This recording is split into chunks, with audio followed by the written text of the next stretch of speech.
वर्षभर ज्याची आतुरतेने वाट पाहतो तो दिवस गणेश चतुर्थी हा दिवस आलेला आहे. त्याच्यामुळे त्याची तयारी ही जोमात व्हायलाच पाहिजे. तर दरवर्षीप्रमाणे ह्याही वर्षी आम्ही शेजारी पाजाऱ्यांना बोलवतो आणि त्यांना खिरीचा आणि मोदकाचा प्रसाद देतो, जो गणपती बाप्पांचा खूप आवडीचा आहे. त्याच्यामुळे थोडंसं जास्त प्रमाणात बनवतो आहे. तर इथे मी खीर थोडे 1 तासभर भिजत घातलेली, ती आता कुकरला लावली आहे. कारण कुकरला झटकीपट शिजते. मीडियम गॅसवर 4 शिट्ट्या करणार. तोपर्यंत इकडे मोदकाची तयारी.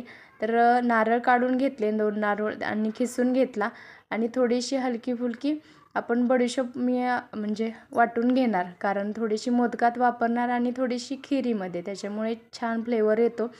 आता इथं जो किस आहे तो तुपात भाजून घेतला आहे आणि तो भाजून घेतल्यानंतर परातीत काढून घेतला आहे आणि 2 चमचा छोटेसे 2 चमचे तूप टाकले आणि ड्रायफ्रूट भाजून घेणार.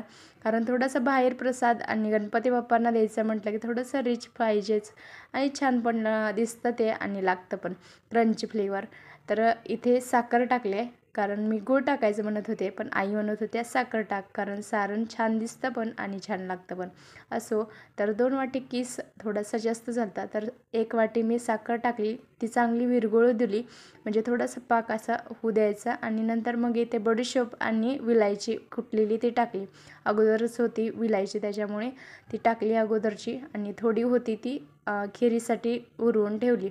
तर इकडे ड्रायफ्रूट मी खिरीसाठी कापून ठेवले होते.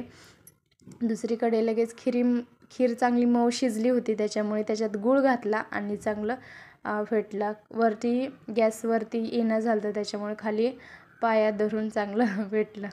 तर इथे सगळं गूळ म्हणजे गॅसवर ठेवायच्या आधीच वितळला होता. तर त्याच्यात तडका देण्यासाठी मी इथे 1 चमचाभर तूप घेतलं आहे आणि त्याच्यात ड्रायफ्रूट टाकलेत. तर पहिला ना खोबरं भाजून घ्यायचं. माझ्याकडून काय झालं, सगळे ड्रायफ्रूट एकदम गेले, त्याच्यामुळे जे काजू बदाम होते ते जास्त भाजले गेले. तर त्याच्यात मी जायफळ आणि जे अद्रक असते वाळलं ते त्याच्यात खिसून टाकले आणि चांगलं चरचरीत अशी ही फोडणी दिली. बघा कसं चरचर करायला किती छान दिसायले ना. तर खारीक राहिलेली त्याच्यात घालायची, त्याच्यामुळे मी वरनं घातली आणि त्याच्यात बडीशोपची पावडर आणि थोडीशी वेलची पावडर याच्यात म्हणजे दिसली नाही पण टाकली आहे. आता इकडे मोदकाची तयारी. खीर तर झाली, खीर बारीक गॅसवर मी शिजाई घातली आणि इकडे मोदकाची तयारी. तर गव्हाच्या पिठाचे मोदक करायचे म्हटलं की त्याच्या जास्त कळ्या अशा मुजून जातात. जे तोंड बंद करायला जातो का तेव्हा, जेव्हा आपण तांदळाच्या पिठाचे बनवतो तेव्हा थोडेसे कळ्या अशा राहतात. मला जेव्हापासून एक्सपिरियन्स आला आहे, म्हणजे मी जेव्हापासून तांदळाच्या पिठाचे 1-2 बार केले तेव्हापासून दोन्हीमध्ये फरक मला जाणवतो आहे. तर चला, इथे गव्हाच्या पिठाचे पण छान एकदम मस्त लागतात आणि इथे बनवून आहेत, उकडलेले झालेत आणि गणपती बाप्पांना तो प्रसाद दिला आहे. संध्याकाळी सगळेजण आणते त्यांना पण हा प्रसाद दिला.